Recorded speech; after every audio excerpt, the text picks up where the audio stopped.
Dear students, हम देख रहे हैं फिजिक्स का 2022 पेपर जो है इसका सॉल्यूशन। तो इस वीडियो के माध्यम से हम कंप्लीट सॉल्यूशन को कंप्लीट करेंगे। पहले क्वेश्चन की तरफ आते हैं जो सेक्शन ए है इसमें। बाकी आपको यहाँ पे कांस्टेंट के जो वैल्यूज़ हैं वो हमेशा पेपर में मिलते हैं। सबसे पहले सेक्शन ए की बात करें तो the first law of thermodynamics is concern with the conservation of. The first law of thermodynamics जो है ये एनर्जी कंजर्व करता है, तो आपका बी ऑप्शन जो है करेक्ट हो जाएगा। नेक्स्ट क्वेश्चन जो है पूछा गया है the average value of alternating current over a full cycle is always equals to zero. आपको अच्छी तरह से पता होगा।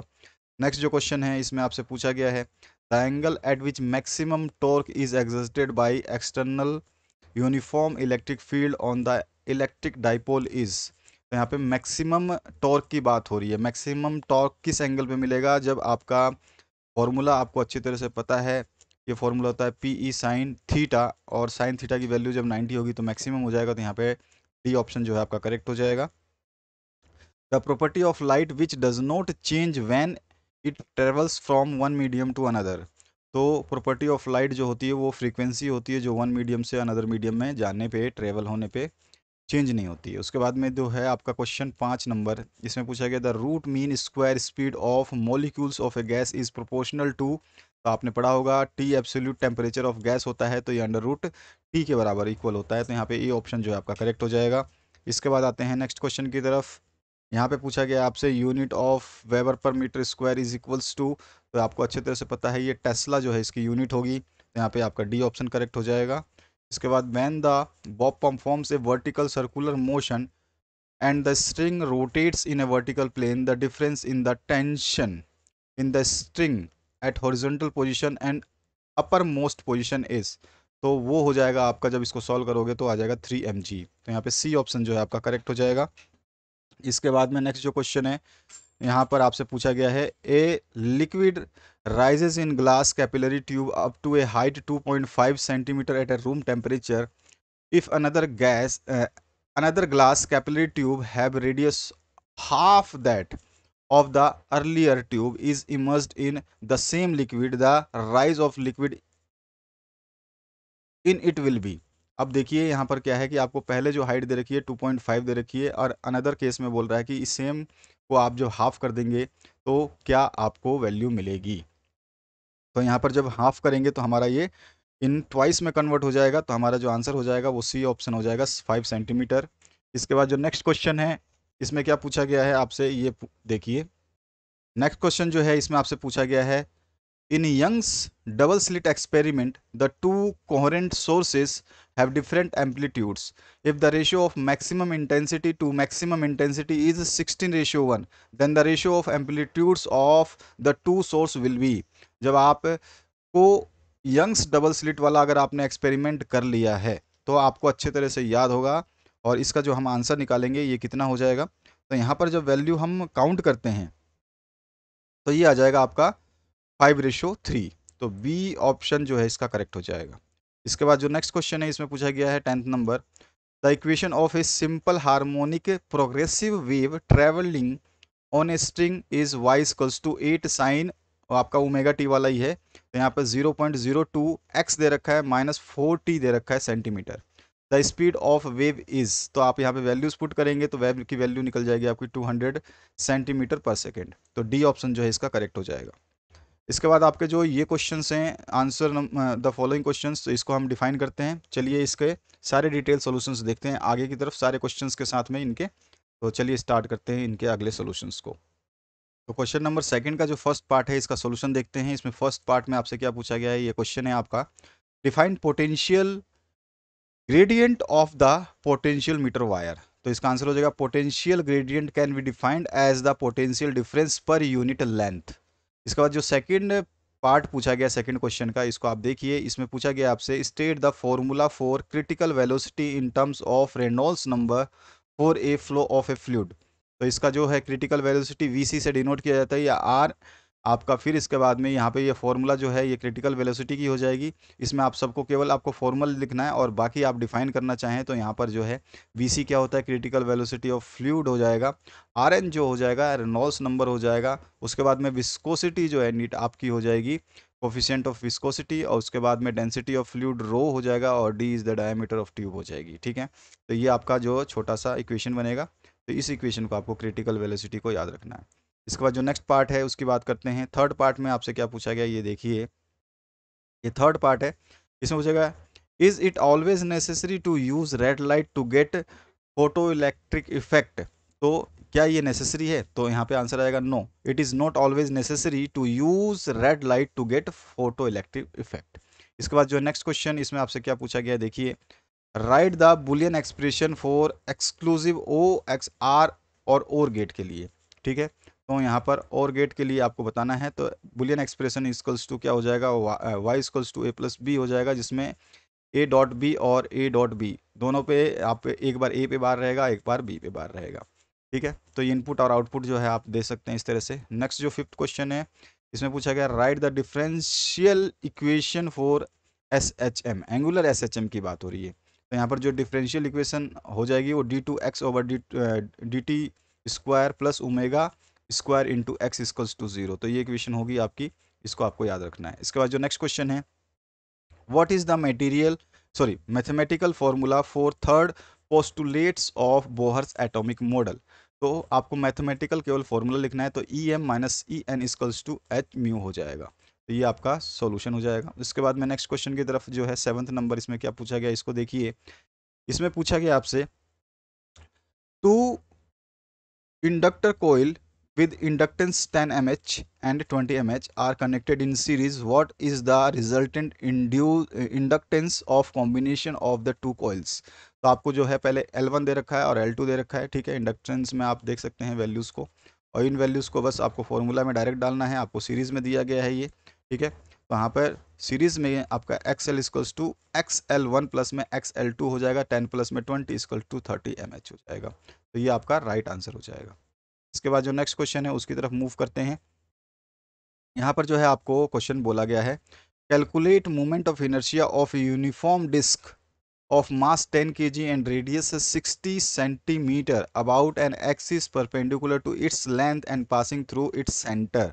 तो यहाँ पे आपको दिया क्या गया है, मास दिया गया 10 kg, रेडियस दिया गया 60 सेंटीमीटर। सेंटीमीटर को हम मीटर में कन्वर्ट कर लेंगे, और मीटर में कन्वर्ट करने के बाद में मोमेंट ऑफ इनर्शिया का फॉर्मूला लगाएंगे 1/2 mr², और वैल्यूज़ रखेंगे। हमारे पास वैल्यू की जो फाइनल वैल्यू आएगी वो आ जाएगी 1.8 kg metre square.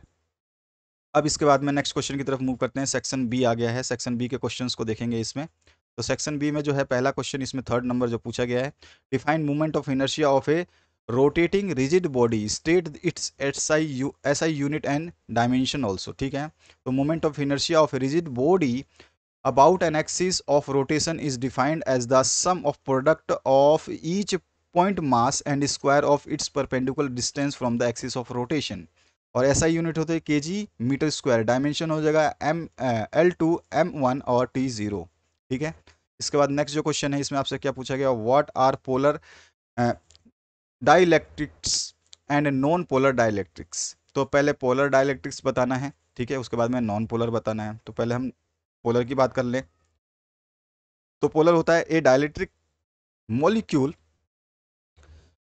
In which the centre of mass positive charges यानी कि photons does not coincide with the centre of mass of negative charges, यानी कि इलेक्ट्रॉन से प्रोटॉन्स जो है कोइंसाइड नहीं करते, बिकॉज इसमें asymmetric shape of the molecules is called polar dielectric. और एग्जाम्पल में हम दे सकते हैं HCl H2O etcetera. Non polar dielectric में क्या होगा, ये जो कॉन्साइड कर जाएंगे चार्जेस जो हैं आपके प्रोटॉन और इलेक्ट्रॉन्स के, तो ये dielectric in which the centre of mass of the positive charges कॉन्साइड with the centre of mass of the negative charges, यानी कि फोटोन एंड इलेक्ट्रॉन्स जो हैं वो दोनों ही क्या करेंगे, आपके कॉन्साइड हो जाएंगे, then this will be called non polar dielectric. इसके एग्जाम्पल दे सकते हैं H2 और CO2 एटसेट्रा। इसके बाद जो 5वां क्वेश्चन है, यहाँ पे आ जाइए 5th नंबर क्वेश्चन में, what is thermodynamic process, give any 2 types of it. तो thermodynamic process is a type of process in which the thermodynamic state of system is change। और टाइप ऑफ थर्मोडायनेमिक प्रोसेस जो हो जाएगा, एक isothermal हो जाएगा और एक आइसोबैरिक हो जाएगा। ठीक है, तो यहाँ पर दोनों के दोनों हम नाम लिख देंगे। इसके बाद में आपका नेक्स्ट जो है क्वेश्चन उसकी बात करते हैं।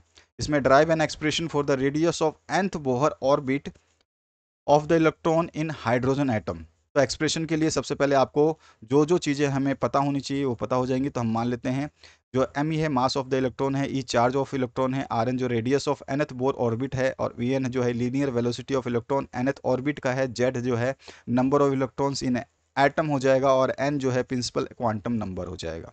बोहर्स फर्स्ट पोस्टुलेट के हिसाब से जो है कॉलम्स फोर्स जो Fe होता है वो सेंट्रीपिटल फोर्स FCP के बराबर होता है, जिसका फॉर्मूला कॉलम्स 4 Fe का फॉर्मूला हो जाएगा ZE² अपन में 4 pi epsilon not EC RN²। और ये जो है इसके इक्वल कर देंगे सेंट्रीपिटल फोर्स के, दोनों फोर्स का फॉर्मूला रखेंगे, और यहाँ से हमें जो निकालना है केवल VN² निकालना है।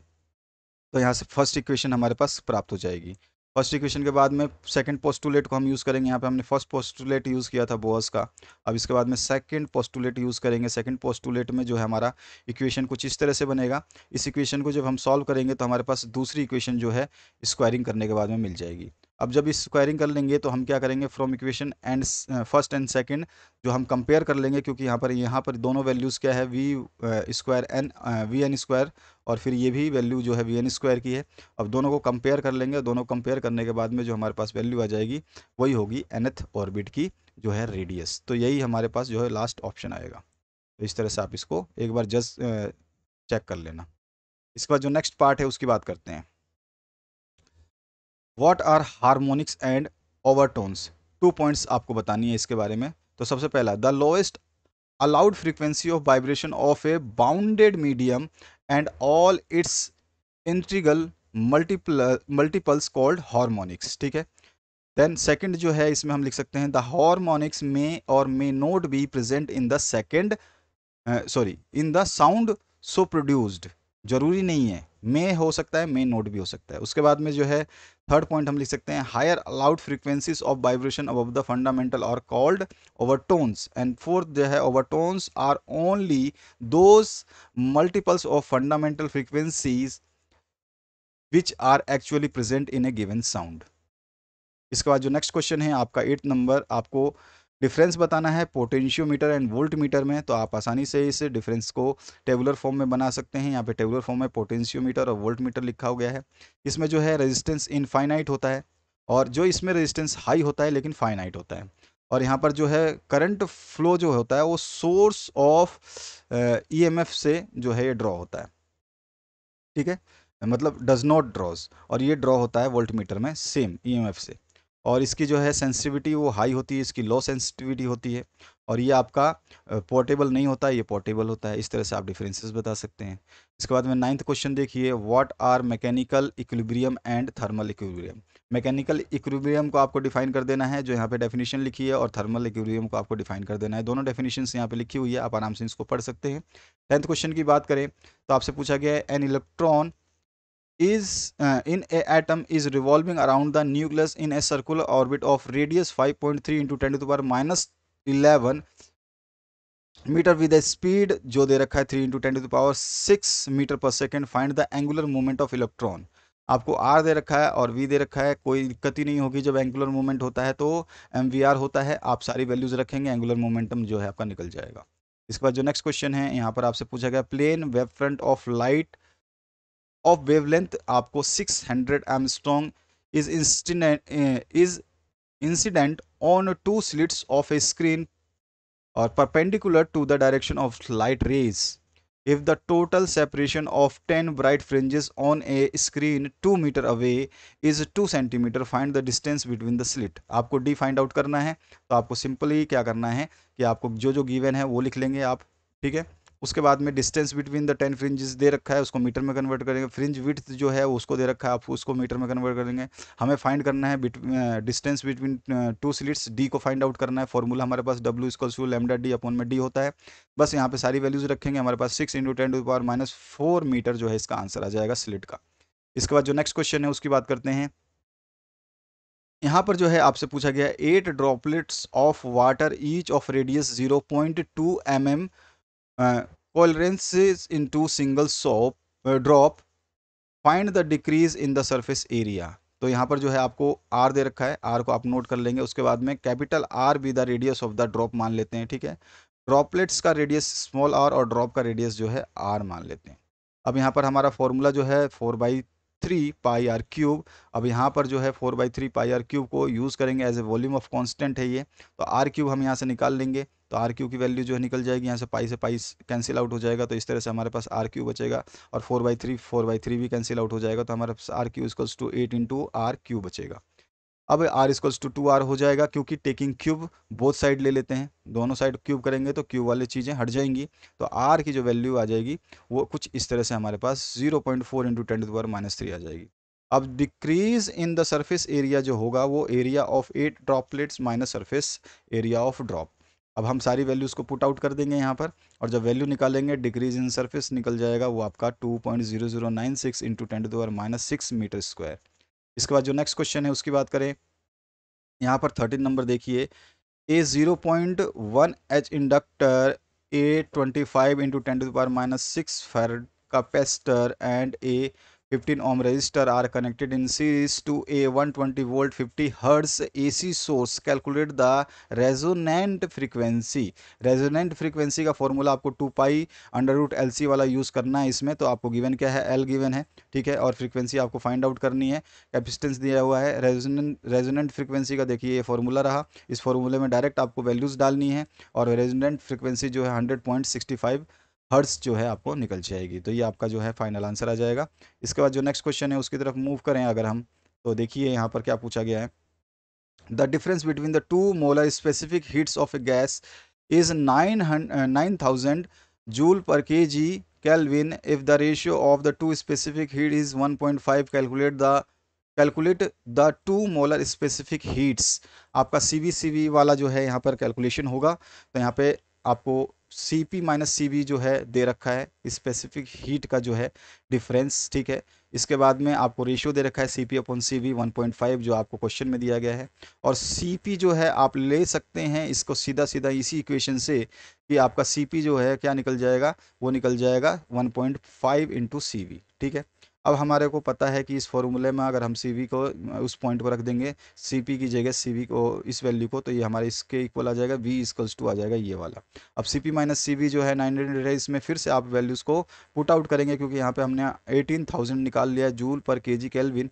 अब इस वैल्यू को यहाँ पुट आउट करेंगे तो CP की वैल्यू निकल जाएगी 27,000 जूल पर kg केल्विन। इसके बाद में आते हैं हम नेक्स्ट क्वेश्चन सेक्शन C की तरफ। सेक्शन C जो है यहाँ पर आपका 15 नंबर क्वेश्चन है। With the help of the neat diagram explain the reflection of light on a plane reflecting surface.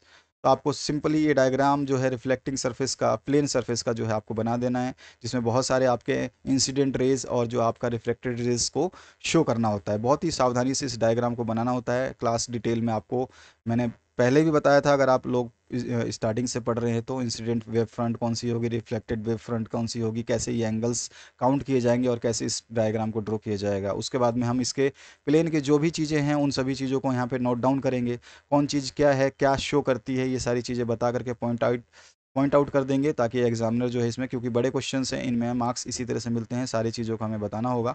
और इसके बाद में जो है हम सिंपली जब निकालेंगे तो इसमें जानते ही हो कि मैंने बताया था कि प्लेन सरफेस पे जो होता है आपका इंसिडेंट और रिफ्लेक्शन दोनों, जो रिफ्लेक्टेड रे और इंसिडेंट रे जो है दोनों इक्वल हो जाएंगी, यही इसमें पूछा जा रहा है, ठीक है।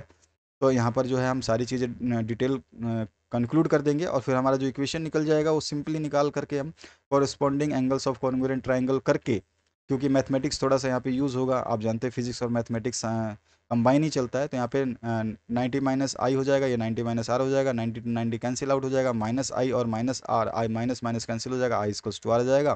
This is the law of reflection, यही हमें प्रूव करना था। डायग्राम बनाना जरूरी है, डायग्राम के थ्रू ही ये प्रूफ होता है। इसके बाद में 16 नंबर क्वेश्चन का, what is magnetization, magnetic intensity and magnetic susceptibility. तो यहाँ पर सबसे पहले मैग्नेटाइजेशन का बता देना है, फिर मैग्नेटिक इंटेंसिटी को बता देना है, फिर मैग्नेटिक सस्पिटिबिलिटी को बता देना है, ठीक है। तीनों के आंसर्स यहाँ पे दिए गए हैं, केवल डिफाइन करना है आपको, इनको इस तरह से डिफाइन कर देना। इसके बाद जो नेक्स्ट क्वेश्चन है इसमें, prove that the frequency of beat is equal to the difference between the frequencies of two sound notes given rise to beat।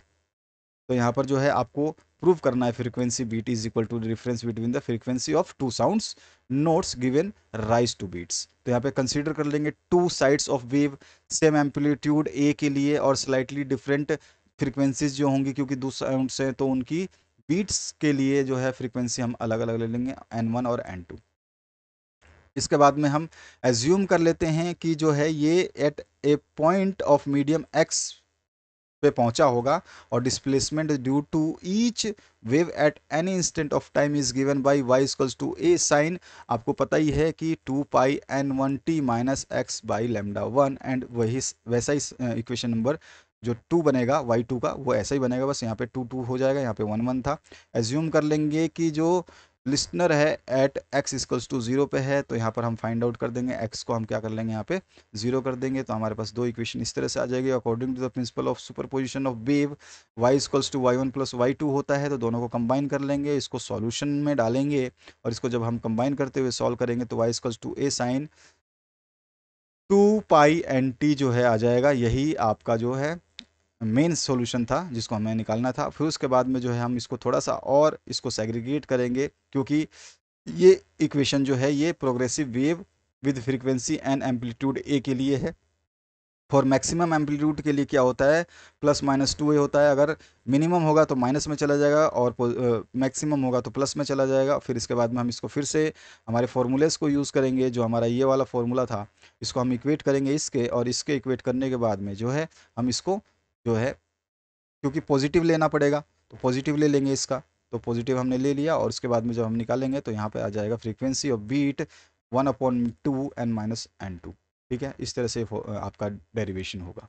इसके बाद जो नेक्स्ट क्वेश्चन है डिफाइन करना है इंडक्टिव रिएक्टेंस और कैपेसिटिव रिएक्टेंस और इम्पीडेंस, तीनों को डिफाइन करना है। तो तीनों को आप एक वन वर्ड में वन लाइन में डिफाइन कर सकते हैं, तीनों का डेफिनेशंस यहाँ पे प्रोवाइड की गई हैं। 19 नंबर है derive an expression for the kinetic energy of a body rotating with the uniform angular speed. तो ये वाला जो क्वेश्चन है मैंने आपको पहले ही बताया था बोर्ड एग्जाम होने से पहले कि ये क्वेश्चन आएगा, इसको बहुत अच्छे से प्रिपेयर कर लेना। तो बहुत स्टूडेंट ने बाद में कमेंट किया था कि सर आपने जो जो क्वेश्चंस काफ़ी बताए थे वो सारे के सारे बेहतरीन थे और उनमें से बहुत सारे क्वेश्चंस हमें एग्जाम पेपर में देखने को मिले। तो इस टाइप के क्वेश्चंस जब भी मैं बताऊँ आपको, कोई भी पेपर सोल्यूशन डालूँ, उनको ज़रूर चेक कर लें ताकि आपको उनसे हेल्प मिल सके। अब ये बॉडी जो है एन पार्टिकल का है कोई, ठीक है, इसको हम बना लेंगे और उसके बाद में हम कंसीडर कर लेंगे इसमें जो जो चीज़ें शामिल की जाएंगी। सभी को पॉइंट वाइज लिखने के बाद में हमें बस काइनेटिक एनर्जी का फॉर्मूला रखना है, और काइनेटिक एनर्जी का फॉर्मूला रखने पर जो है हमारे को इनकी वैल्यूज़ रख देनी है, वैल्यू रखेंगे तो यहाँ पे इसकी वैल्यू जो है इस तरह से कुछ दिखाई देगी आपको। ठीक है, इसके बाद में आपका इसका जो लास्ट पोजीशन हो जाएगा, तो यहाँ पर जो है हम, क्योंकि इसमें ज़्यादा डेरिवेशन नहीं है, केवल आपका डायग्राम है और कुछ बातें हैं जिसको कंसीडर करना है।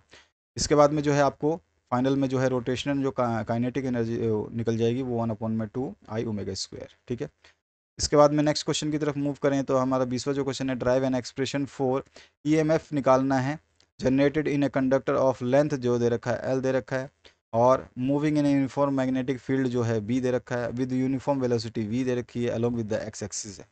तो आपको सबसे पहले तो आपको डायग्राम याद आ जाना चाहिए कि एक्सप्रेशन किसका पूछ रहा है। ये डायग्राम आपका बन जाएगा इस तरह से। इस डायग्राम के बाद में जो भी आपको डिटेल्स हैं उसको भरना है पहले। तो सबसे पहले आप बता देंगे कि फाई जो है फ्लक्स है थ्रू द फ्रेम ABCD जो यहाँ पर दी गई है।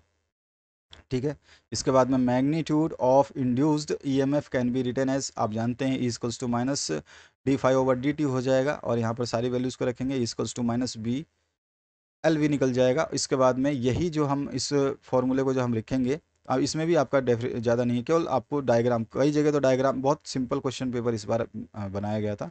This is the required expression for EMF generated in conductor of length L moving with the uniform magnetic field B and uniform velocity V along with the x axis. इसके बाद में 21 number question जो है इसमें पूछा गया derive an expression for the terminal velocity of, यहाँ पे टर्मिनल वेलोसिटी है, टर्मिनल वेलोसिटी कभी कभी डेफिनेशन भी पूछ लेता है, of a spherical object falling under a gravity through a viscous medium. Viscous medium है तो आपको देखना है कि कितना ज़्यादा विस्कस मीडियम होगा, उसको काउंट जरूर करना है, जिसमें ये डायग्राम आपका बन जाएगा। क्योंकि ये विस्कस मीडियम है तो आपका जो है द्रव्य वो गाढ़ा रहेगा, लिक्विड जो है। तो यहाँ पर जो है इस पूरे डायग्राम को पहले आपको समझाना होगा, तो समझाने के लिए आप जो है इसके चीज़ें लिख देंगे अपनी मर्जी से अपने लैंग्वेज में, ठीक है। हमने जो लिखा है वो अपने हिसाब से लिखा है, आप अपने हिसाब से लिख सकते हैं। इसके बाद में आपको सीधा सीधा यहाँ पे, क्योंकि हमारा जो एफ यू और एफ वी है, एक तो अपथ्रस्ट होगा और एक विस्कस फोर्स होगा, ठीक है, और एक एम जी जो है डाउनवर्ड लगेगा, उसको एफ जी से हम डिनोट करेंगे। तो ये तीनों को हम यूज़ करने वाले हैं। तो यहाँ पे F G equals to F U plus में एफ बी फर्स्ट इक्वेशन में बन जाएगा। एफ यू जो हो जाएगा वो आपका एफ जी कैसे हो जाएगा कि एम जी के बराबर हो जाएगा, और यहाँ पर जो है 4/3 pi are cube into rho into g हो जाएगा, और यहाँ पर सारी वैल्यूज़ को कंसीडर करेंगे। उसके बाद में एफ जी, एफ यू और एफ वी को जो हम पुट कर देंगे इक्वेशन नंबर फर्स्ट में, सारी वैल्यूज़ को यहाँ पर इस इक्वेशन नंबर फर्स्ट में पुट कर देंगे जो जो हमने निकाली है, और इसके बाद जो है फाइनल वैल्यू आपको निकालने को मिलेगी एक्सप्रेशन से, वो निकल जाएगी v इक्वल्स टू। तो यही है आपका टर्मिनल वेलोसिटी। तो वीटी से भी कभी कभी डिनोट करते हैं इसको। इसके बाद आ जाइए नेक्स्ट क्वेश्चन की तरफ। यहाँ पे determine the shortest wavelength of Balmer and Paschen series given the limit for Lyman series is 912 angstrom. तो यहाँ पर जो है आपको सारी वैल्यूज़ जो जो आपको गिवन है वो डिटेल्स लिख लेनी है क्वेश्चन के हिसाब से, और आपको फाइंड क्या करनी है, shortest wavelength of Balmer and Paschen series, ठीक है। तो हम यहाँ पर इसको फाइंड आउट करेंगे। तो हाइड्रोजन स्पेक्ट्रम के लिए जो हमारा एक फॉर्मूला बनता है 1/में लैम्डा, ये आपको याद होना चाहिए। इसमें केवल आपको कुछ नहीं करना है, इक्वेशंस 1 2 1 2 1 2 करके जानी है, मतलब बढ़ाते हुए जाना है। तो इक्वेशन आपका फर्स्ट में आपका 1 का स्क्वायर, और फिर आपका इनफाइनाइट का स्क्वायर कर देंगे, फिर 2 का स्क्वायर, और फिर 3 का स्क्वायर ले लेंगे। तो यहाँ पे आर एच आ जाएगा, RH/4 और RH/9। यहाँ पर जो है n इक्वल्स टू 1 लिया जा रहा है, यहाँ पे n equals to 2, n equals to 3, इसी तरह से हम n इक्वल्स टू 4 भी ले सकते हैं चाहे तो।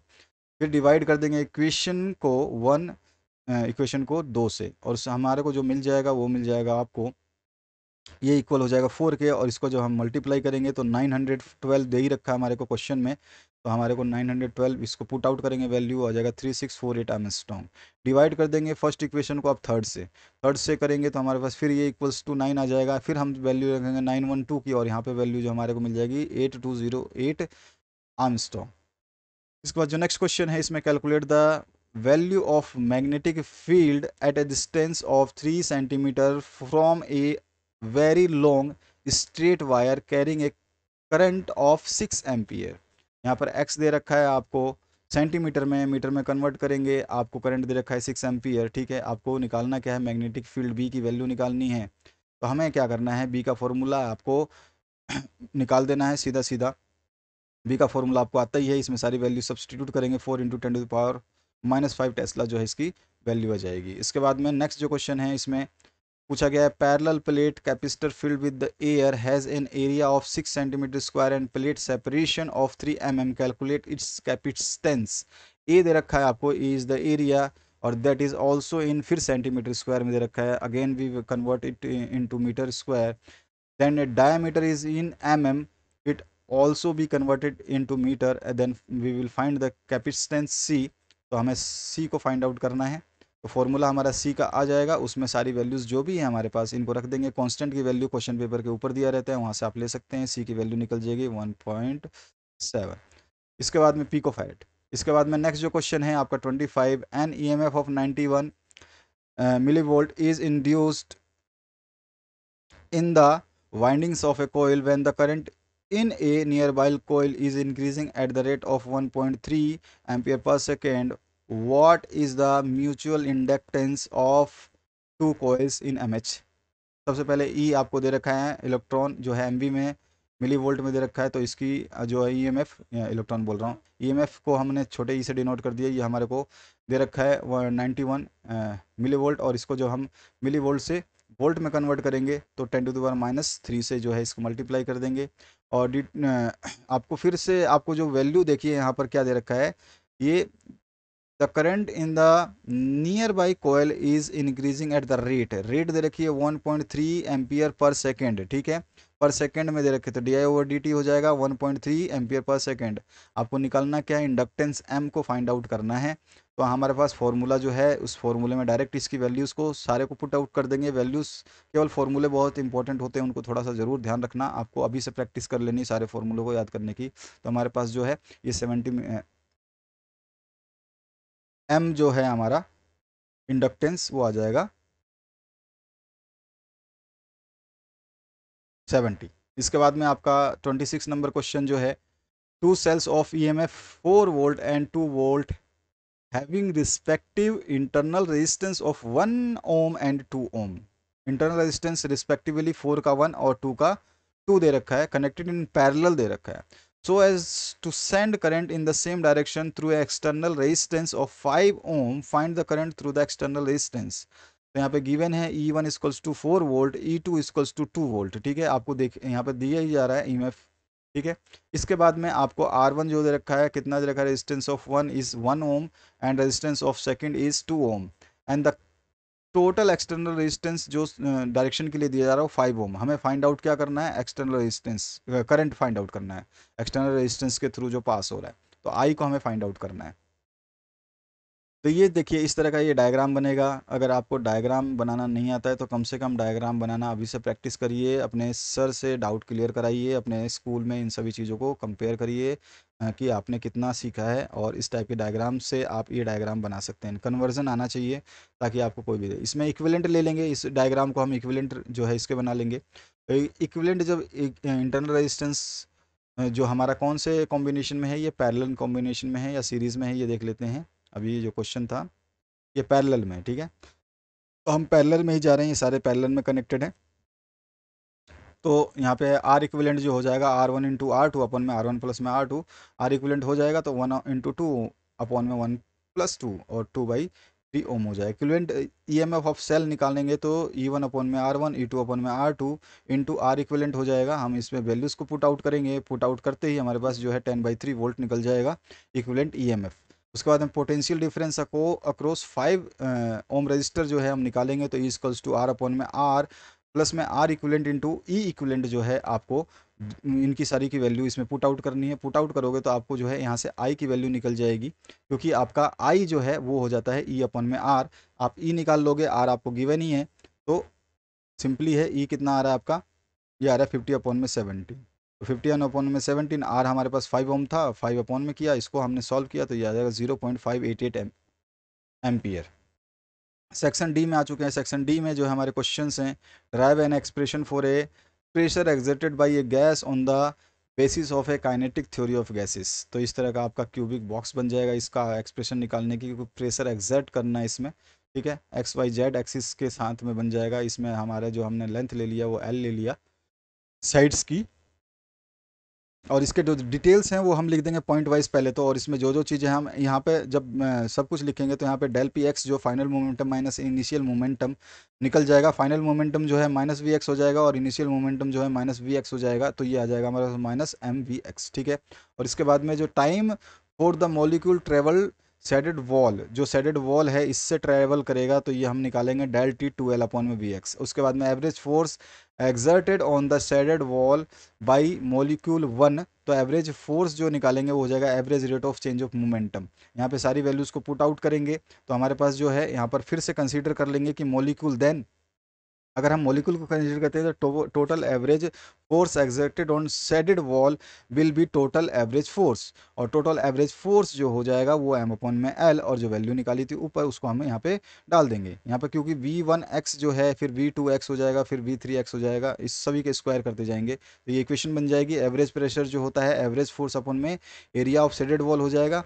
ये आपने जो है एवरेज फोर्स निकाल लिया, ठीक है, एवरेज फोर्स के अपॉन में कर देंगे area of shaded wall, L into L square हो जाएगा। उसके बाद में आप इसको सॉल्व करेंगे तो यहाँ पर जो है average square of the x component of velocities is given by, आप इसको बार में कन्वर्ट कर लेंगे और फिर इसको यहाँ से सॉल्व करके पी की वैल्यू निकाल लेंगे।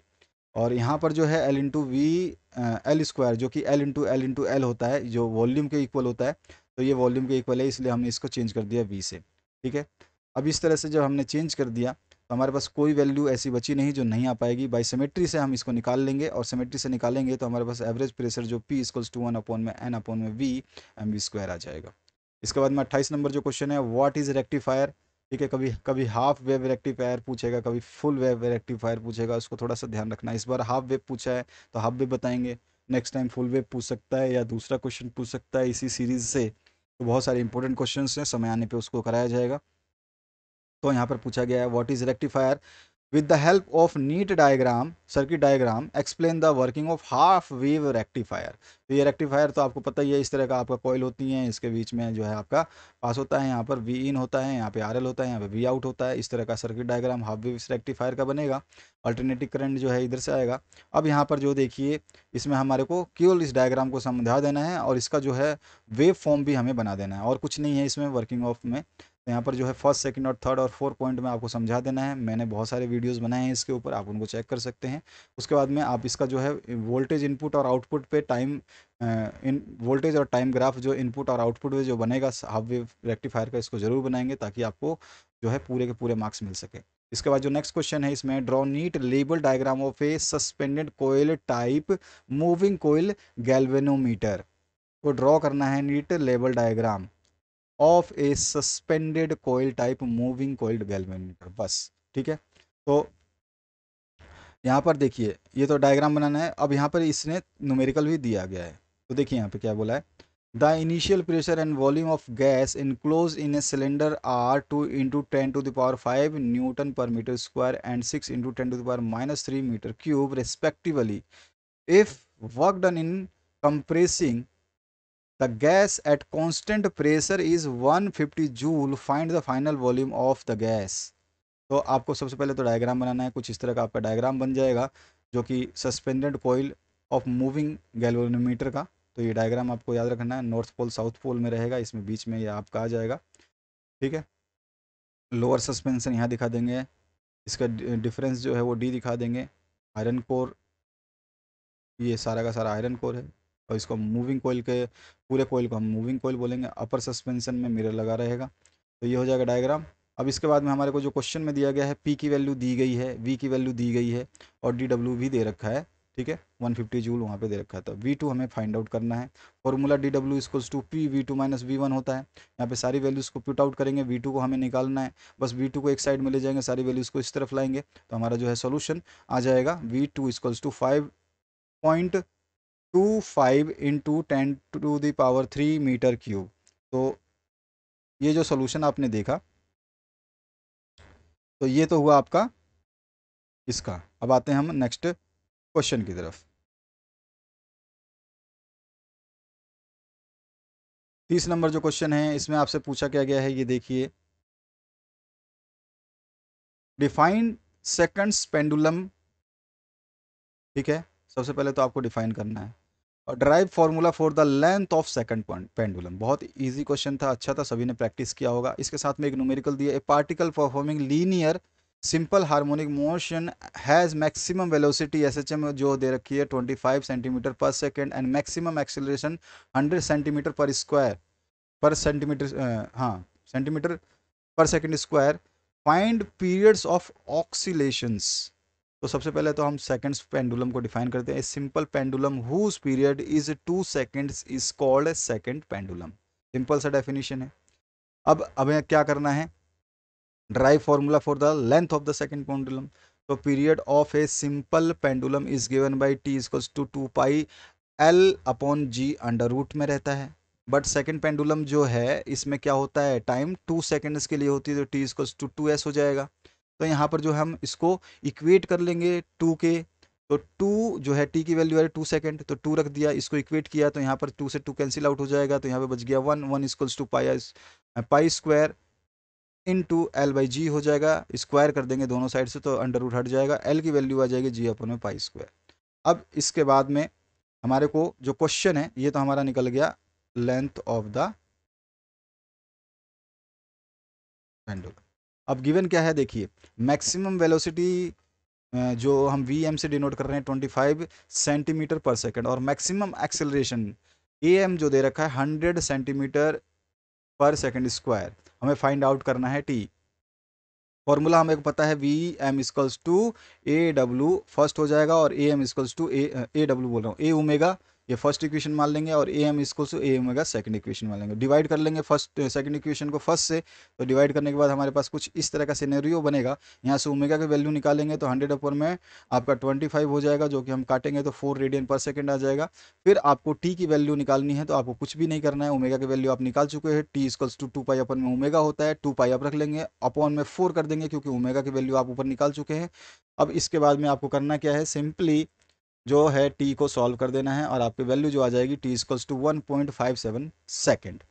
अब आते हैं नेक्स्ट क्वेश्चन की तरफ, जो आपका अंतिम प्रश्न रहेगा इस पूरे क्वेश्चन पेपर का। Explain de Broglie wavelength. ये भी क्वेश्चन मैंने बताया, मैंने ऐसा कोई बहुत ही कम क्वेश्चन है जिसको मैंने नहीं बताया हो आपको कि आपके एग्जाम पेपर में क्या आने वाला है। तो आपने ढंग से पढ़ा होगा तो अच्छी बात है। जो स्टूडेंट दे चुके हैं पेपर उनके लिए बहुत ही अच्छा पेपर आया था। मुझे खुशी है कि ये साइंस जो आपका फिजिक्स का पेपर है ये बहुत ही इजी पेपर और अच्छा एक बेसिक पेपर आया था, जिस बेसिक चीज़ें जो आप पढ़ते हैं अपने मन से और जो क्लास में समझाई जाती है वो सारी चीज़ें यहाँ पे आई हुई हैं। जैसे सिंपल हार्मोनिक मोशन से आ गया आपका, और रेक्टिफायर में से आ गया, उसके अलावा ऑक्सीलेशंस में से आ गया, डी ब्रोगली वेवलेंथ का है इसका भी आ गया आपके, और वो जो यंग्स डबल स्लिट एक्सपेरिमेंट है उसका भी आया हुआ है। तो मेन मेन बड़े बड़े क्वेश्चंस तो मैंने बताए थे वो सारे आए। यहाँ पे explain de Broglie wavelength, obtain है expression for de Broglie wavelength of a wave associated with material particle. अब यहाँ पर एक न्यूमेरिकल दिया गया है, the photo electric work function for a material is 4.2 electron volt, find the threshold frequency. Threshold wavelength मांगा है, इसमें फ्रीक्वेंसी नहीं पूछा है।